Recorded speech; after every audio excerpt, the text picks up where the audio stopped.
खरं तर सर्व मतदाराचं जाहीर आभार मानतो आणि त्यांच्या आशीर्वादामुळं आणि माझे सहकारी जी टीम आहे त्या टीमच्या कष्टामुळं हा विजय आहे. माझ्यासोबत असले दोन जे सहकारी आहेत ते काही काही मतदानाचा पराभव झाला त्यामुळं दुःख मनात 100% आहे. परंतु आतापर्यंत निकाल पाहता हे गाव भाजपचा बालेकिल्ला म्हणून मानला जातो. परंतु या गावामध्ये आतापर्यंत 4 काँग्रेसचे नगरसेवक निवडून आले आहेत. एक वंचितचे जे मी म्हणतो संत तुकाराम जाहीर अभिनंदन. असे पण आपल्या गावात लोक आहेत की जे कोणाकडून ₹1 नाही घेता, कोणाला चहा नाही पिता, पार्टी न करता संत तुकाराम सारख्या चळवळीतल्या माणसाला निवडून दिलं. त्याचं मनापासून अभिनंदन. आणि एक शिवसेना सीट आहे आमच्या केदारताई चव्हाणचे मिसेस. म्हणजे 6 सीटं आज गावामध्ये निवडून आलेल्या आहेत.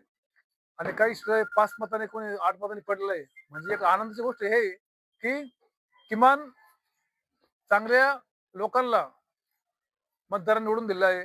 आणि या गावाला याची पण जाणीव राहील आणि गावाला हे दाखवून पण दिलं काही लोकांनी की हे गाव सगळ्या लोकांचं आहे म्हणून.